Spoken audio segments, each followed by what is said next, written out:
ဘောနဲ့စစ်တပ်ဂိတ်တွေမှာလည်းဖုံးစစ်ရင်းနဲ့အမေစုပုံတွေ့ရင်ဘာလို့ဖမ်းဆီးမယ်ပြောတာအဲ့ဒါဘာသဘောလဲဗျအဲ့ဒါမဖြစ်တဲ့ဒေါအောင်ဆန်းစုကြည်ကို criminalize လုပ်ထားတဲ့ပုံစံမျိုးတွေဖြစ်နေတယ်ဒေါအောင်ဆန်းစုကြည်ပဲထောက်ခံနော်သူကလူပုဂ္ဂိုလ်ထောက်ခံတာလေဒေါအောင်ဆန်းစုကြည်ဆိုတာလေသူတို့အကြမ်းဖက်ချင်ညာထားတဲ့အထက်မှာမပါပါဘူးအဲ့လိုမျိုးခင်ဗျားတို့အဲ့လိုမျိုးပြောတယ်ဟေးဆိုလို့ရှိရင်ခင်ဗျားတို့တရားပြန်ဆွဲလို့ရတယ်ခင်ဗျားတို့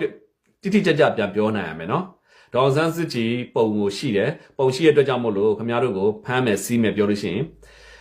ဘာမှုနဲ့ဖမ်းမှလဲရေးမေးရမယ်ဘာမှုနဲ့ဖမ်းမှလဲဆိုလို့ရှိရင်ထားပါ905လားဒါမှမဟုတ်ရှိရင်ဒါအကြမ်းဖက်အားပေးမှုဥပဒေဆိုတာရှိသေးတာနော်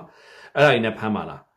ဖမ်းအောင်လေဒေါအောင်ဆန်းစုကြည်ကအကြမ်းဖက်အဖွဲ့အစည်းကြီးညာထားတဲ့ခံရတဲ့သူမဟုတ်ဘူး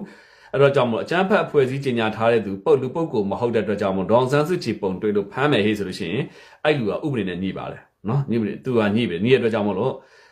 အဲ့တော့ကျွန်တော်ကအကြမ်းဖက်အဖွဲ့အစည်းဒေါအောင်ဆန်းစုကြည်အကြမ်းဖက်အဖွဲ့အစည်းနဲ့ကြီးညာထားတာမဟုတ်ဘူးဒေါအောင်ဆန်းစုကြည်ဒီမြန်မာနိုင်ငံဥပဒေအောက်ကနေပြီးတော့သူ့ခွင့်ရအတွက်ဥပဒေတွေနဲ့ရင်ဆိုင်နေတဲ့တရားဥပဒေရဲ့နဲ့ရင်ဆိုင်နေတဲ့ပုံကိုယ်တရားဖြစ်တဲ့အတွက်ကြောင့်မို့ဒေါအောင်ဆန်းစုကြည်ပုံတွေ့လို့ဖမ်းမယ်ဟေးဆိုလို့ရှိရင်ဒါလုံးဝဒီလူဟာဥပဒေနဲ့ညှိနေပါပြီနော်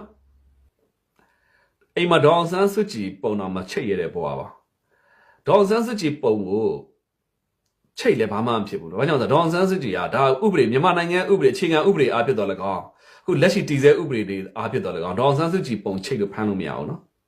ဘာကြောင့်ဖမ်းလို့မရလဲဥပဒေနဲ့ဘလို့မှဒါဒေါအောင်ဆန်းစုကြည်ကမတရားတင်းကျင်ညာထားတဲ့သူတော့လည်းကောင်းပေါ့နော်အချမ်းဘက်ကျင်ညာထားသူတော့ကောင်းပေါ့အဲ့လိုမျိုးဆိုလို့ရှိရင်တော့ဒေါအောင်ဆန်းစုကြည်ပုံကိုချိတ်တာခင်ဗျားတို့အပြစ်ရှိတယ်ဒီဥပဒေနဲ့လုံးဝလွတ်ကင်းပါတယ်နော်ချိတ်မယ်ချိတ်လို့ရတယ်မချိတ်ရတာတော့ဒါအေးပေါ့ဟိုမြန်မာနိုင်ငံဥပဒေကလည်းလိုသလိုဆွဲလိုသလိုလုပ်နေတဲ့အတိုင်းတာရှိတာပေါ့နော်ကိုကသူတို့ကဥပဒေနဲ့မဆွဲတော့မှညစ်တုံးကတွန်းမဲ့ပုံစံမျိုးတွေရှိတယ်။နောက်မြန်မာနိုင်ငံမှာလူမိုက်အုပ်တွေနဲ့ဒီအုပ်ကြီးတွေကလည်းရှိတယ်တော်တော်ဆိုးပါတယ်